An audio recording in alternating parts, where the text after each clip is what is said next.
right, hockey fans, here we go. We got Montreal and Carolina tonight, and just do the thing, Montreal. Not the thing that some people want you to do. There's a lot of people with this sentiment. I understand that they'd rather see Columbus make the playoffs than Montreal because of the USA versus Canada thing.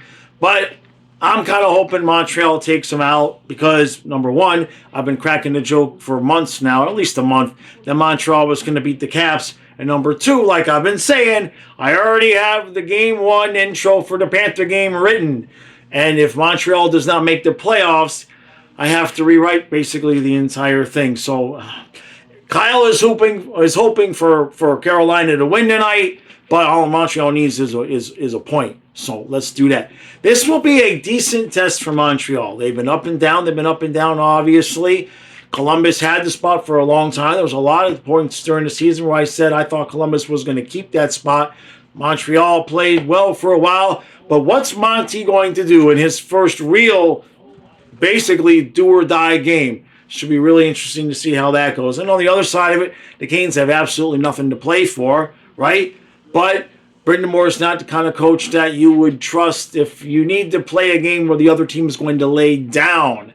So, what I want out of give me overtime. Give me a shootout. Doesn't matter. I just want Montreal to clinch so we can all know the playoff schedule. That's the last thing. Everybody is waiting to find out because it obviously will make a difference between whether Washington's going to Canada with their travel or not. So the entire league waits for you, Montreal. Let's do this.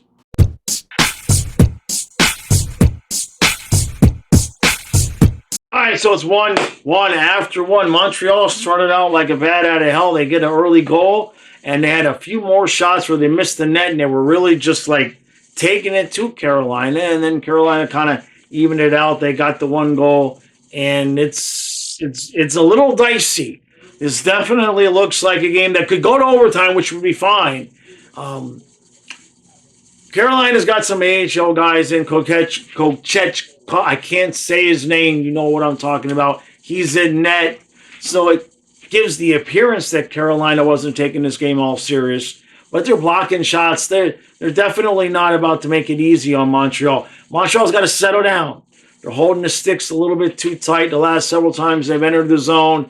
They've had numbers, and they're just finding ways to ruin their own place. Settle down. Take a breath.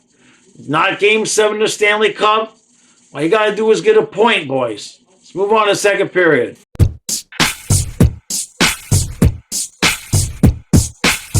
So, 3-1 Montreal after two. They finally started to look a little bit more like themselves. First half of that period, I was watching Montreal play, and I'm like, this doesn't look like the team that beat up on the Panthers the 4 games. They were just overpassing and overpassing. They continued to have opportunities. But then finally, they got one, and then they get a second one. So it's 3-1. Now, Kokechka, I can't say his name. He's not about the best goalie in the world. He got beat short side a couple of times. The second one definitely was one he'd probably like to have back. So now, barring some kind of ridiculous, absurd breakdown by Montreal, we got 20 minutes, and we can all finally go and look and see what our team's playoff schedules will be. All right, let's finish this up, Habs.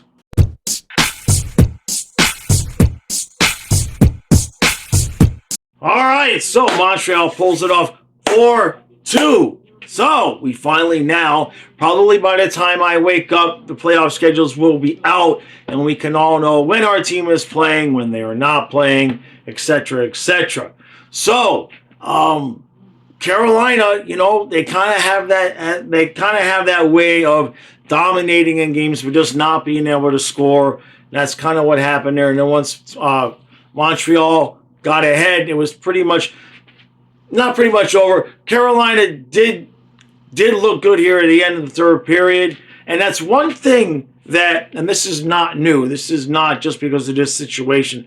I'm always a guy that I don't agree with the automatic pulling the goalie. I think that there are times when maybe you shouldn't pull the goalie. Carolina was dominating. They were absolutely had Montreal completely on their heels. They were absolutely dominating. They had gotten the one goal. They had had a few close chances, and they just were controlling the play. Then they empty the net. No, it takes this one little mishap on a face-off, pucks down the net, pucks down the ice, then the back of the net, and the game is effectively over. I understand pulling the goalie. I know about the stats and all of that, but I just think that there's some times when maybe the team would be better off leaving the goalie in and continuing to just play if they're already dominating at that point. Because, yeah, you get a 6-on-5, but you have to now change how you're playing. You have to leave a guy that's kind of back a little bit to try to guard against the empty net. And while it does work on occasion, I just wonder, the stat that we can't know is how many goals teams would have scored like tonight. Would Carolina have been able to get a goal if they would have let the goalie in? That's an unknown stat because you can't really compare apples to oranges when you're looking at it that way. So either way, Montreal gets in and the Jackets just miss. And while I was hoping for Montreal to win tonight, obviously I gave my reasons why. For most of the season, when Columbus was in that 8th seed, I did say I thought Columbus was going to hold on. And I did think they were going to hold on, but it just couldn't happen. And that happens with these bubble playoff teams. If the season goes another week, Columbus might have been able to get in, but it just wasn't going to happen for them this year. And I understand, with the whole Gaudreau thing that happened over the summer. Yeah, totally can understand teams, wanting them to get in. And it's not that I didn't want Columbus to be in the playoffs. It was just the selfish reason of the fact that I had already written the script with Montreal going in, and now I don't have to rewrite. And I wanted to know what the playoff schedule was going to be, so we'll get that out by tomorrow. So congratulations, Montreal. You pulled it off, and now I believe somebody said the only Canadian team that didn't make the playoffs was Calgary. No, that's not true because Vancouver didn't make it either.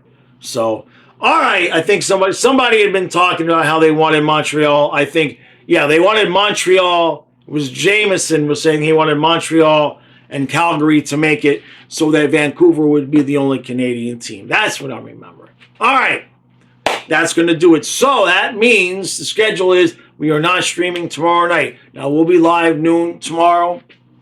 And we'll have a members podcast out tomorrow, and I will have the other 2 Eastern Conference playoff series videos up. So it's going to be a long day. Then Friday, still going to have a noon stream, but Friday night, we're going to do a playoff preview stream. Probably start about 7 o'clock, run that for about 90 minutes or so. Will be Kyle and I, and once the NHL bracket challenges are up, because we know all of the teams, I will create a league for the channel. I'll post that to the community board so everybody can start joining. And then on Friday night, Kyle and I will do our brackets live on the live stream just for a little bit of extra fun there. And then once we see what the schedule is going to be, I know we're covering the Toronto series.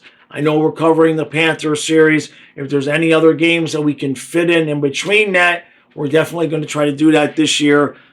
Going to attempt to do as many games as humanly possible this year. Last year, we kept it to mostly 1 a day, occasionally 2, because of what I was going through with the dogs, what we were going through with the dogs, I should say. This year, completely different situation, so I don't care what Kyle says. If the math works out and we can do 3 games in a day, we're going to do it. All right. Thank you all. Appreciate all the support. I shall see you mañana at noon.